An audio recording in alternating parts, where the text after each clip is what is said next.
I want you to ask yourself a very honest question. Is what I'm doing working? Is my training, my nutrition, all of the things actually giving me the physique that I want? Whether that's lean and muscular or big and strong, whatever it is. Because if you're like most people, you have this typical trajectory. It starts with initial excitement and motivation, followed by hitting one roadblock after another, not quite getting what you want, eventually giving up, and then hopping to the next thing. So today we want to talk about a method that engineers use to create products that can be applied to your body transformation to avoid these roadblocks along the way and get through them. The idea is to take a data-driven, systemic approach that evolves with you so that you know exactly what to do and you have the clarity and confidence to get whatever result you're going for.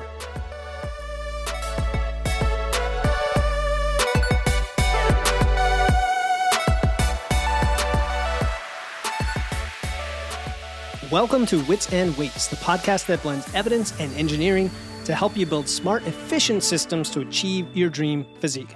I'm your host, Philip Pape, and today we are talking about the bread and butter of engineering design. It's called iterative design, and it can apply directly to your physique transformation.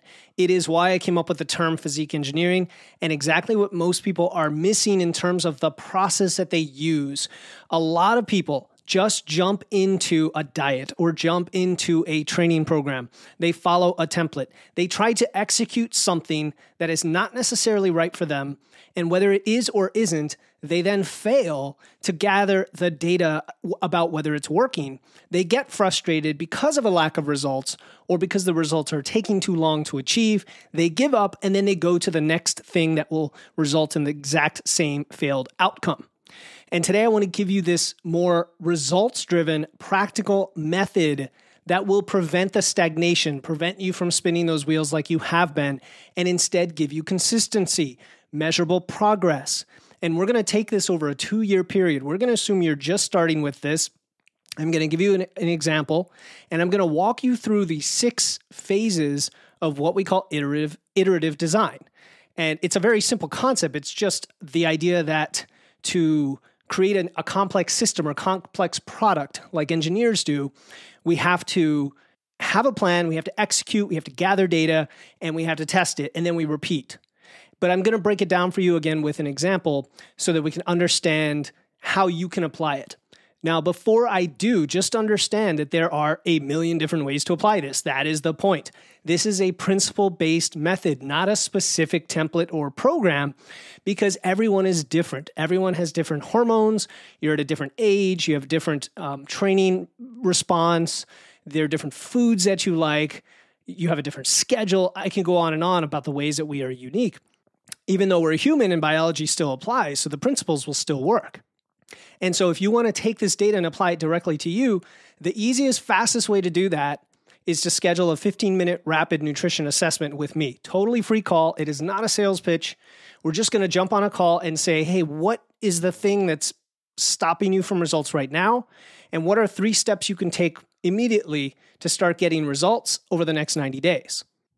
So let's talk about the framework today, iterative design. Iterative as in to iterate, to repeat over and over until you achieve close to perfection, or at least you continue to optimize.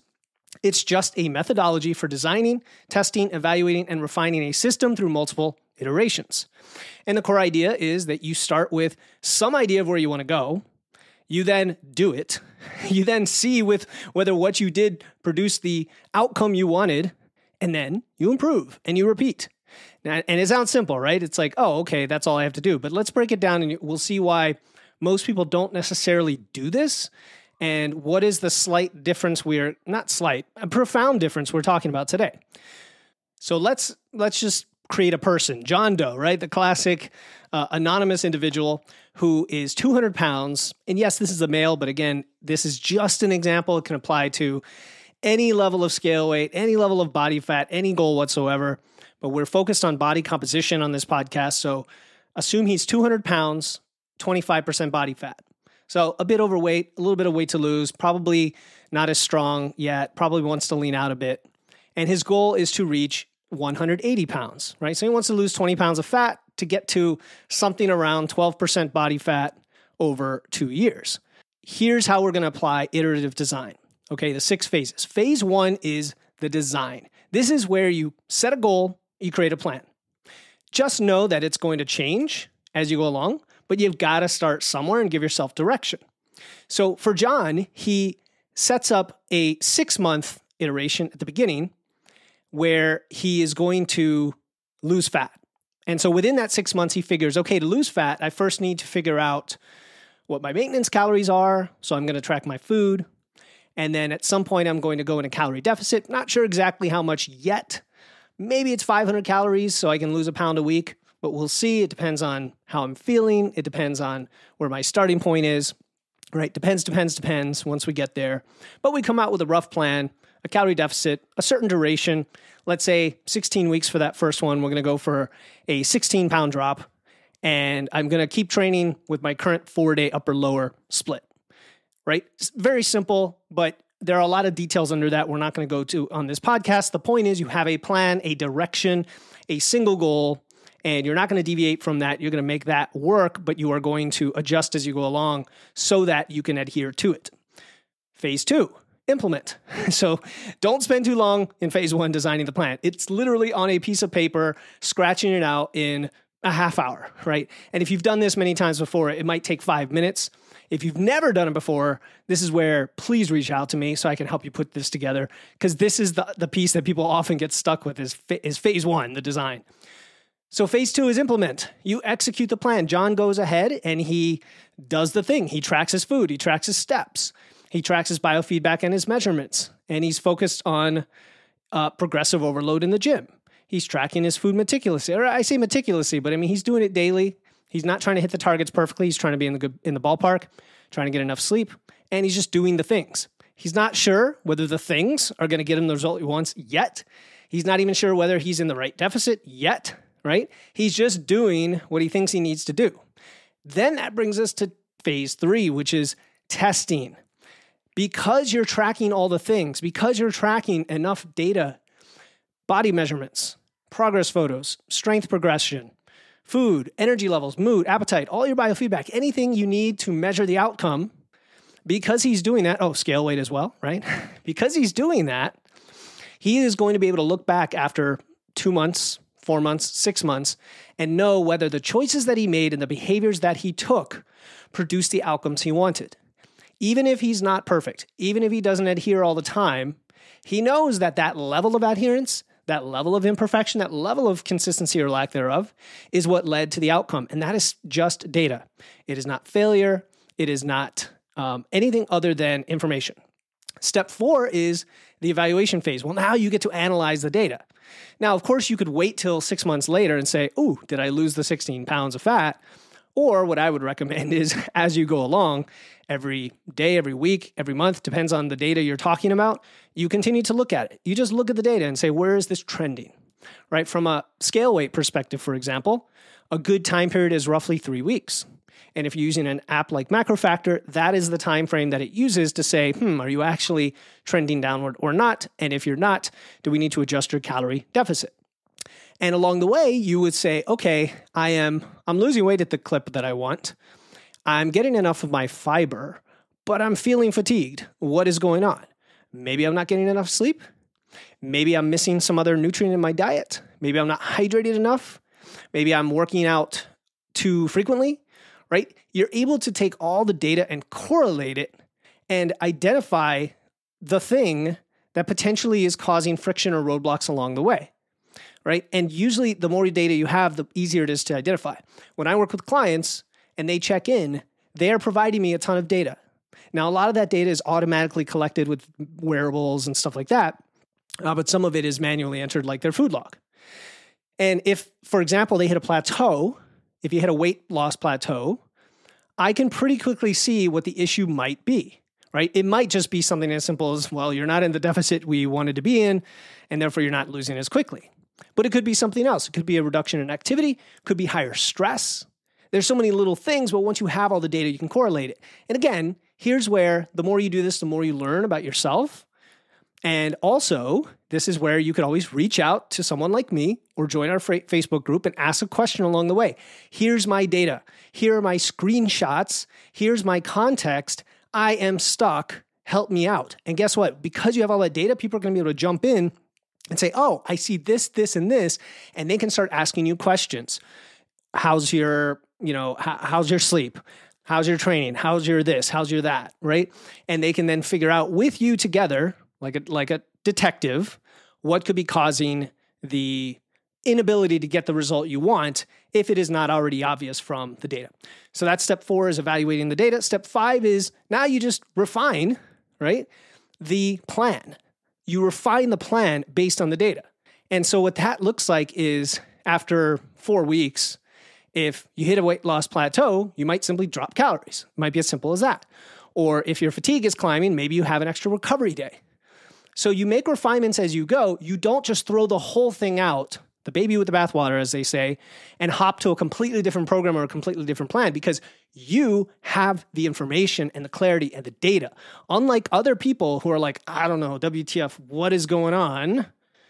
You know, okay, there's this one thing over here that could be the issue. I'm going to focus on that.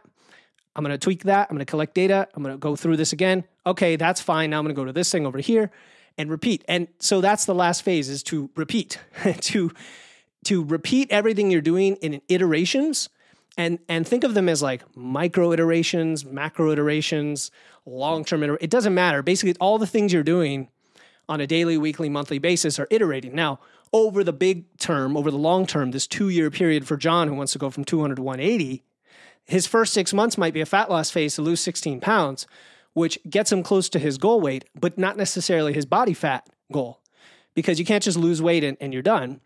So then he says, okay, the next 9 months, now I'm going to plan a muscle building phase, right? Now he's going to pack on some weight back to his body, but a lot of it is going to be lean tissue, lean muscle mass. And then he's like, okay, now I'm 15 months in. I've got 5 months left in my 2-year plan. The last 5 months, I'll give me one more, say, mini cut and then going back to maintenance. And now I've hit my 20 pounds loss and I'm at my body fat goal. Now, whether going from 25 to 12 is reasonable or not, this was just an example. And at the end of the day, it doesn't really matter because these are just numbers to drive behaviors.